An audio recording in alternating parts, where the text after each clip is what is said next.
আজকের প্রতিবেদনে আমরা জানব বিশ্বের জনসংখ্যার সর্বশেষ চিত্র এবং সবচেয়ে জনবহুল 10টি দেশের তালিকা। বিশ্বের মোট জনসংখ্যা 2024 সালে দাঁড়িয়েছে 809 কোটিতে।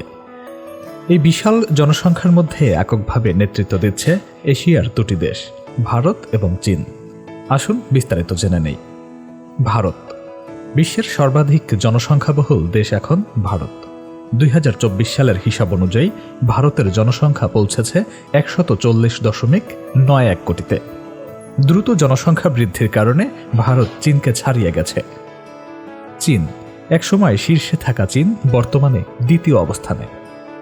140 কোটি জনসংখ্যার দেশটি জনসংখ্যা নিয়ন্ত্রণে আনতে একাধিক নীতি বাস্তবায়ন করেছে। এশিয়ার এই দেশটি বিশ্বের সবচেয়ে বড় অর্থনীতি এবং জনসংখ্যার ভারে প্রায় প্রতিনিয়তই নতুন চ্যালেঞ্জ মোকাবিলা করে। যুক্তরাষ্ট্র রয়েছে তৃতীয় অবস্থানে, যেখানে জনসংখ্যা প্রায় 33 কোটি। উত্তর আমেরিকার এই দেশটি অর্থনীতি এবং প্রযুক্তির ক্ষেত্রে বিশ্বের নেতৃত্ব দিয়ে যাচ্ছে। ইন্দোনেশিয়া বিশ্বের বৃহত্তম দ্বীপ দেশ ইন্দোনেশিয়া। এদেশের সংস্কৃতি ও প্রকৃতি যেমন বৈচিত্র্যময়, তেমনি জনসংখ্যাও। এশিয়ার এই দেশের জনসংখ্যা বর্তমানে 28 কোটি, যা চতুর্থ স্থানে অবস্থান করছে। পাকিস্তান দক্ষিণ এশিয়ার আরেকটি গুরুত্বপূর্ণ দেশ পাকিস্তান। 24 কোটি জনসংখ্যার এই দেশটি পঞ্চম স্থানে রয়েছে। নাইজেরিয়া আফ্রিকার শীর্ষ জনবহুল দেশ নাইজেরিয়া। প্রায় 22 কোটি মানুষের দেশটি জনসংখ্যার দিক থেকে ষষ্ঠ স্থানে। ব্রাজিল দক্ষিণ আমেরিকার বৃহত্তম দেশ ব্রাজিল। 21 কোটি জনসংখ্যা নিয়ে দেশটি সপ্তম অবস্থানে।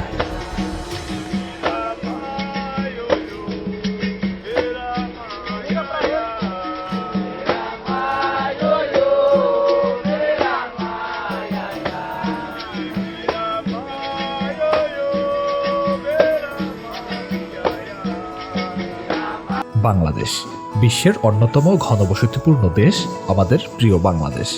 প্রায় 17 কোটি মানুষের এই ছোট্ট দেশটি তালিকার অষ্টম স্থানে। রাশিয়া বিশ্বের বৃহত্তম আয়তনের দেশ রাশিয়া। যদিও আয়তনে বিশাল, তবে জনসংখ্যায় মাত্র 14,50,00,000 মানুষ, তবুও এটি নবম স্থানে। মেক্সিকো উত্তর আমেরিকার আরেকটি জনবহুল দেশ মেক্সিকো। 13 কোটি জনসংখ্যার দেশটি দশম স্থানে রয়েছে। বিশ্বের এই 10টি দেশ কেবল জনসংখ্যাই নয়, বরং অর্থনীতি, সংস্কৃতি এবং প্রভাবের দিক থেকেও গুরুত্বপূর্ণ। তবে জনসংখ্যার এই ক্রমবর্ধমান চাপ আমাদের জন্য চ্যালেঞ্জ এবং সম্ভাবনা দুটোই বয়ে আনছে। বিশ্বের জনসংখ্যা নিয়ে আরও বিস্তারিত জানতে আমাদের সঙ্গে থাকুন। বিশ্বকে জানুন, বিশ্বকে ভালোবাসুন।